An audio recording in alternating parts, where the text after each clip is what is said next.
Hey everyone, welcome to the channel. In this lesson, we're going to steal a chord progression from Just the Two of Us by Bill Withers. This lesson will be split into three sections. The first section, we're going to take a look at the chord voicings themselves.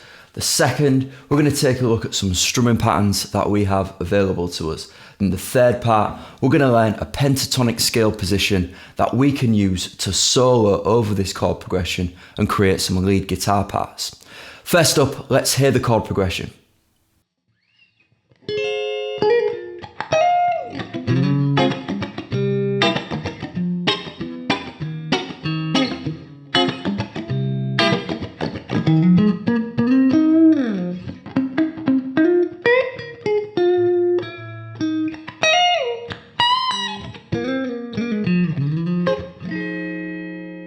This chord progression begins on a D flat major 7 chord. For this chord, we need to bar at the 4th fret, and we bar from the A string all the way down to the thin E.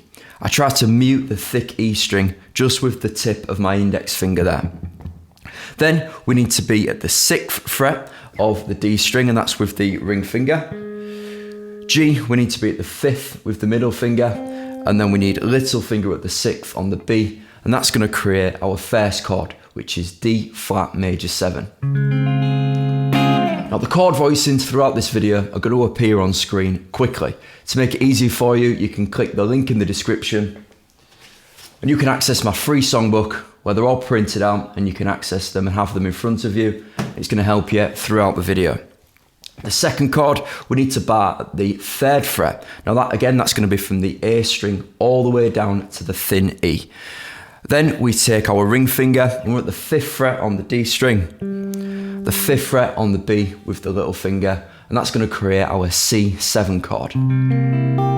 So we started D flat major 7, dropping down to a C7, and we're going to slide up to an F minor 7 chord. Now that's barred at the 8th fret, and it's the same. We mute the thick E with the tip of our index finger of the fretting hand if we can. And we're going to bar from the A string all the way down to the thin E at the 8th fret. Ring finger is going to go at the 10th on the D string. And then we have middle finger, 9th fret of the B. Now, a really nice part of this chord progression is when we just slide down chromatically, or in other words, 1 fret at a time. We move through F minor 7. We move to E minor 7, E flat minor 7, and that's all the same shape, just sliding down 1 fret at a time. Then we're going to grab our final chord. We're going to hit an A flat 7 chord. This time though, we're barring all 6 strings, and we're going to bar at the 4th fret.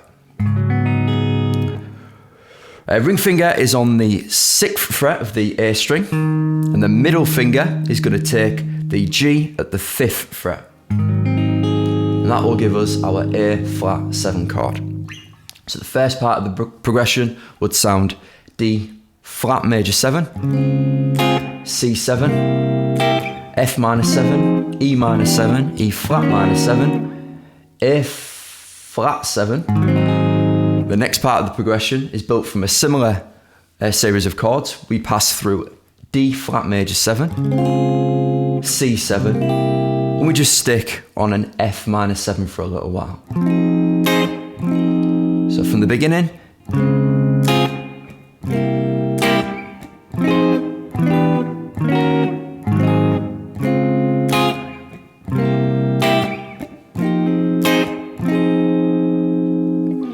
to build up to this type of strumming pattern that you saw in the intro video, or even just the one that I was playing there, we can start off with a really simple crotchet rhythm where we'll just play it on every beat of the bar. Something like this. 1, 2, 1, 2.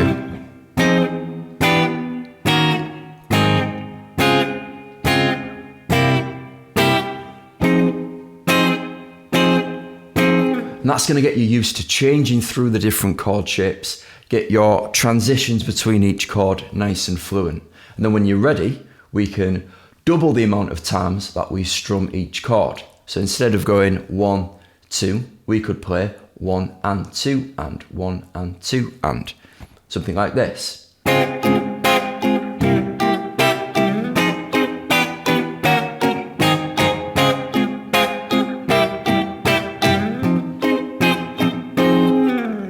Then one step beyond that would be to use a 16th note strumming pattern, combined with lots of ghost strums where we're able to press the chord down and release the chord, so the strumming pattern would remain consistent throughout.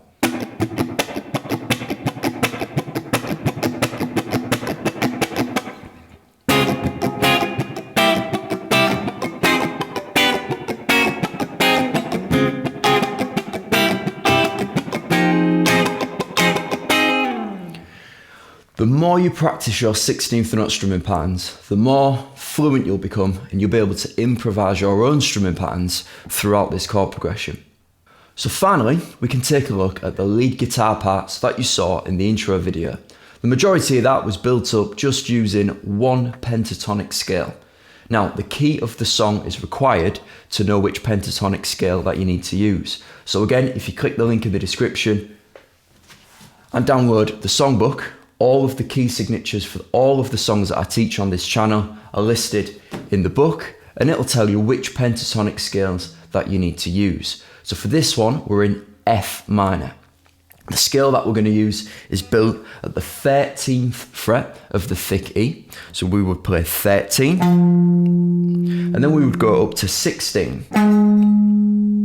We would play 13 on the A string, 15 on the A string, 13 on the D, 15, 13, 15, 13, 16 on the B, 13 and 16 on the thin E. And that would give us first position pentatonic scale in F minor. And then we are able to build all of the guitar licks that we might be able to use to link the chords together or solo over the chord progression. So one more time, let's hear the demonstration from the beginning of the video.